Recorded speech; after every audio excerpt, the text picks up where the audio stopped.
Amity Arena was one of the best and only games I played for Ruby based off Rooster Teeth. Unfortunately the game was shut down for funding costs. This video I will say which cards are the best to play just in case the game goes global again. I won't be using legendary cards mentioned in this video because they're all very good. Now let's get to the first card to play. First card I'll be talking about today was Talk.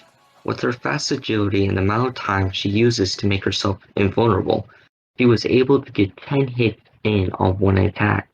For a card that costs 4 aura in a low arena, having her able to be an extreme tank to stop pushes and soak up the damage. She by far was one of the best cards in the game and the favorite for me to play. The second card will be Launcher Nora. With her laying back to go for the range effect and adding the splash damage from it, made her one of the hardest cards to counter. She is able to shoot out 6 grenades, having anything in the splash radius to take massive damage. She is one of the best defensive cards to stop with massive pushes, and with her low aura of 3 to play makes her an extreme threat and an amazing card to play in the game. The third card will be Flint Cole, not one of the craziest cards like Launcher Nora or Talk. He is amazing to do great damage on big pushes at first, not taking any damage until his pushback ability is over. He is one of the cheapest cards to take out Launcher Nora, so that is saying how great his damage and knockback ability really is. The fourth card will be Shadow Blake, one of the best defensive cards and the hardest one to kill. With her ability to have a stone statue to take her hits and her being able to go a long distance almost anywhere on the map, she is able to send herself back to do her main job as a range, and her ability being one of the fastest to charge up and use again. She by far is one of the best defensive cards, especially with her low aura cost of 3.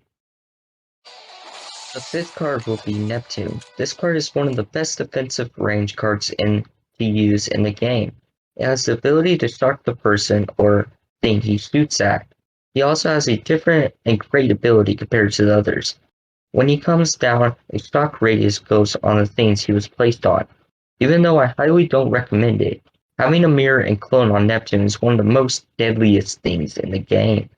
With cards bunching up, he is able to shock more than one target. That is what makes him the best range and defensive card in the game. The sixth card will be the Borer Tusk. This card is amazing. I swear it does so much damage.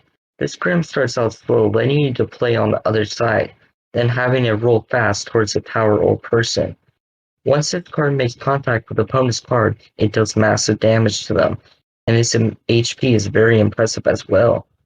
Every time I play this card, everyone I face against had an extremely hard time to counter it. And if you don't, then it'll take the tower out by itself. That is why you need to play this card as a tank or a quick DPS to stop a tank and do amazing damage towards it. The seventh card will be Hammer Nora. This card is an amazing tank, and with her ability it helps having your push get to the tower. If someone tries to play a defensive card, Hammer Nora can use her ability to launch them in the air for a couple of seconds, but that gives them enough time to do great damage on the person's tower. By far, Hammer Nora is one of the best tank cards in the game. The eighth card will be Neo. This card is great because when you think you got rid of her, she shoots through the card and attacks the person, doing extreme damage towards them.